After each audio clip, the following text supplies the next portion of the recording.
Hello friends, आप सभी को इस चैनल के माध्यम से वीडियो बनाकर 10 दिनों में इंग्लिश टाइपिंग सिखाने वाला हूं, जो कि आज पहला दिन है। इसलिए अगर आप सच में अपना टाइपिंग स्पीड बढ़ाना चाहते हैं तो इस वीडियो का एक भी पार्ट मिस किए बिना आखिरी तक देख लेना और ठीक से समझ लेना। तो टाइपिंग सीखने से पहले मैं आपको कीबोर्ड की कुछ बेसिक जानकारियाँ बताना चाहूँगा। तो आपको कीबोर्ड पर यहाँ 3 लाइन देखने को मिल जाएगा। तो यह बीच की लाइन है जो ए से शुरू होती है और सेमी कॉलम पर जाके ख़त्म होती है। इसे होम रो कहा जाता है। तो अब सवाल यह है कि इसे होम रो क्यों कहा जाता है। तो सुनो, यह जो हमारे हाथ की उंगलियां हैं, हमेशा ये उंगलियां इस होम रो कीज़ पर रहती हैं कुछ इस तरीके से। जैसे कि मुझे ये 7 नंबर कीज़ को प्रेस करना है तो सिंपली मैं इस 7 नंबर की को प्रेस करके वापस से इस होम रो की पर आ जाऊँगा।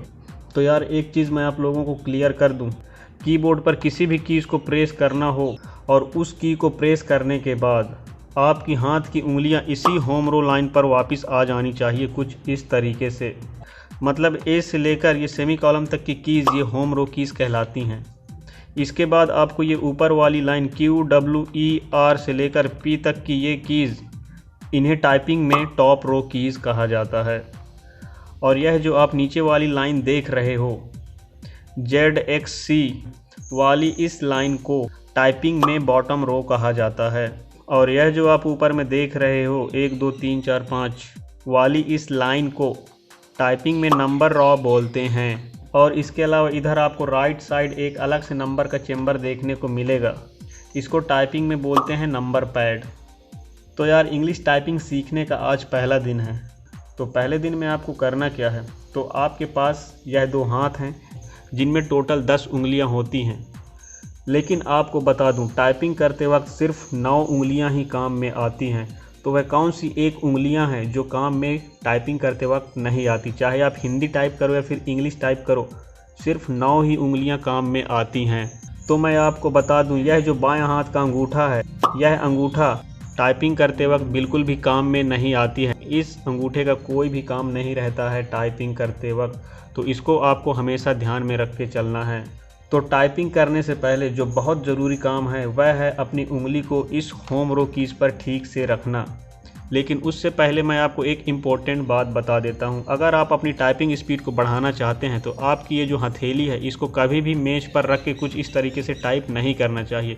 अगर आप ऐसे मेज पर रख के टाइप करोगे तो आपकी टाइपिंग स्पीड कभी भी इंक्रीज़ नहीं हो पाएगी। तो अगर आप अपने टाइपिंग स्पीड को बढ़ाना चाहते हो तो आपको सिंपली अपने हाथ की इस कलाई को कुछ इस तरीके से हवा में ऊपर उठा के रखना है। इसको मेज पर बिल्कुल भी टच नहीं करना है। अगर आप कर सको तो इससे आप ही का फ़ायदा होगा और आपकी टाइपिंग स्पीड जल्दी इंक्रीज़ हो पाएगी।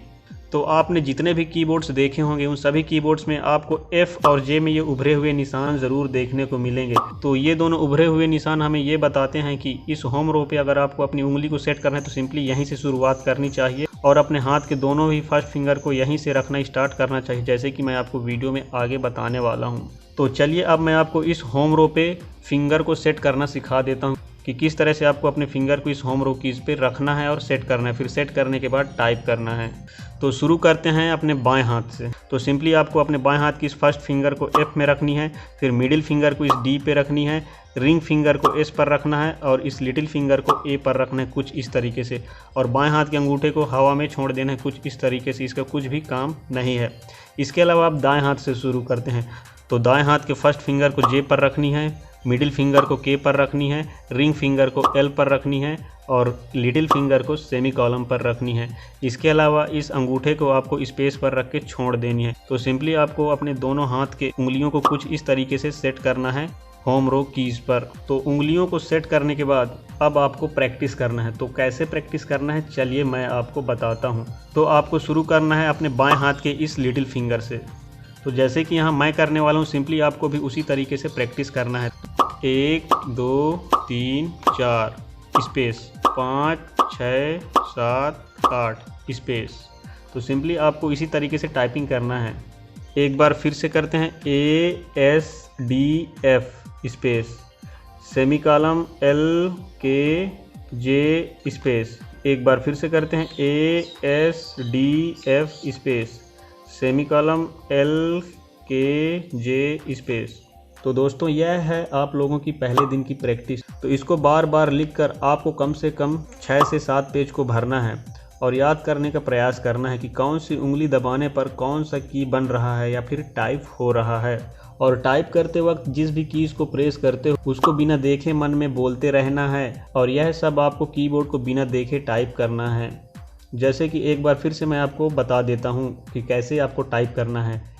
ASDF space semicolon LKJ space. और इसकी प्रैक्टिस आपको सुबह 2 से 3 घंटे और शाम को 2 से 3 घंटे रेगुलर करना है। तो मैंने जो भी इस वीडियो में बताया है, अगर इसको आप पूरी मेहनत और लगन से करते हो तो मैं आपकी गारंटी लेता हूं कि आप 10 दिन में टाइपिंग सीख जाओगे और आपकी टाइपिंग स्पीड 20 से 25 WPM आ जाएगी। तो फ्रेंड्स, अगर आपको टाइपिंग से रिलेटेड कोई भी प्रॉब्लम होती है तो आप नीचे कमेंट करके बता सकते हैं या फिर हमें इंस्टाग्राम पर फॉलो करके डायरेक्ट मैसेज के थ्रू भी बात कर सकते हैं। मैं आप सभी का रिप्लाई डेफिनेटली 100% ज़रूर करूँगा। तो पहले दिन में बस इतना ही। तो मिलेंगे अपनी दूसरे दिन की वीडियो में। तब तक के लिए keep practising. Thank you so much.